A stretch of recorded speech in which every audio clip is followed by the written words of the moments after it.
Friends, मेरा नाम doctor शोभित गुप्ता और मैं एक कंसल्टेंट प्लास्टिक सर्जन हूँ न्यू दिल्ली में।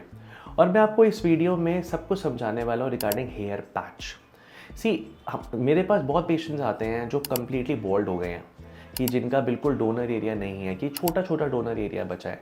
तो वो बहुत कंफ्यूज रहते हैं कि हम लोग क्या कराएं, कि हम लोग अपना एक जो कंप्लीट विग बोलते हैं तो उसको कराएं, कि हम पूरा हेयर ट्रांसप्लांट कराएं, कि हम क्या कराएं।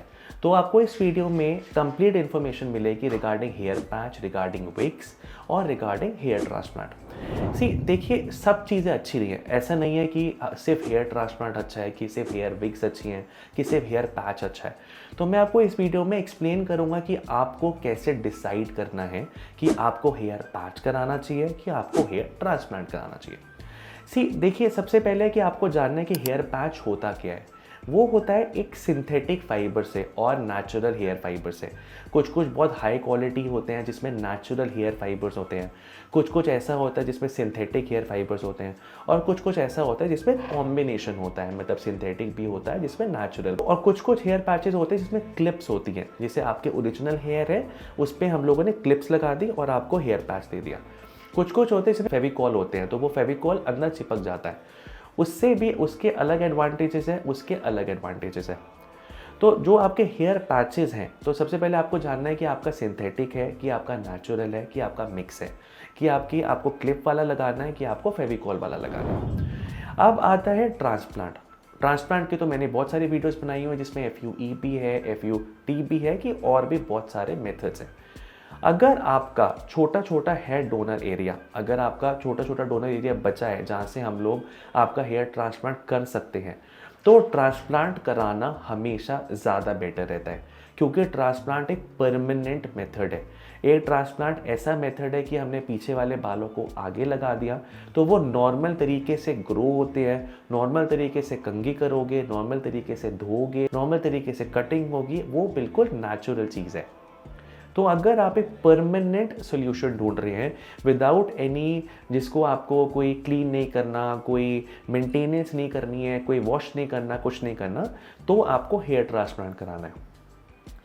लेकिन सबसे पहले हेयर ट्रांसप्लांट के कुछ प्रॉब्लम्स हैं। जैसे हेयर ट्रांसप्लांट के लिए आपको समय चाहिए।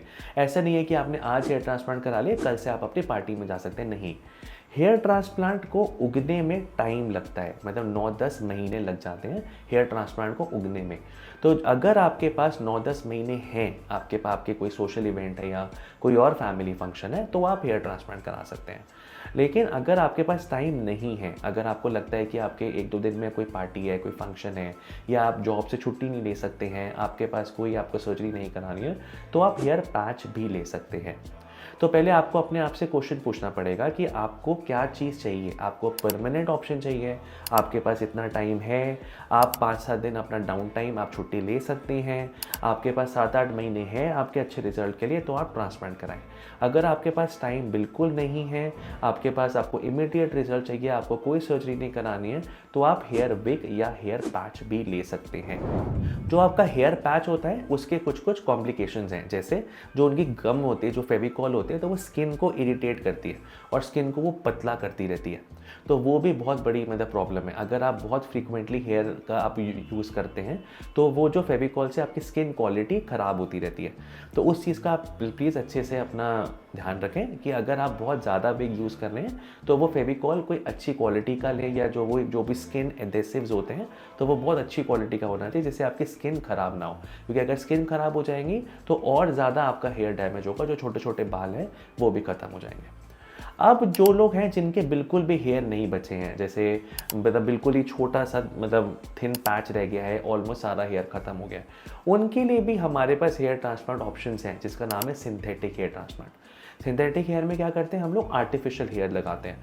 तो वो भी एज अ सर्जरी है, वो भी as a minimally invasive procedure है। ऐसा नहीं है कि आपका जो है उसके लिए भी जैसे आपका हेयर पैच वाले विग्स का आपको मेंटेनेंस है, वैसा मेंटेनेंस नहीं करनी पड़ती है। वो भी आपके नेचुरली लगते हैं और वो भी आपके परमानेंट रहते हैं। ऐसा नहीं है कि आप सुबह उठ रहे हो, आप पहले अपनी विग साफ़ कर रहे हो, विग हटा रहे हो, फिर रात को आप सो रहे हो, आप अपनी विग हटा रहे हो, नहीं।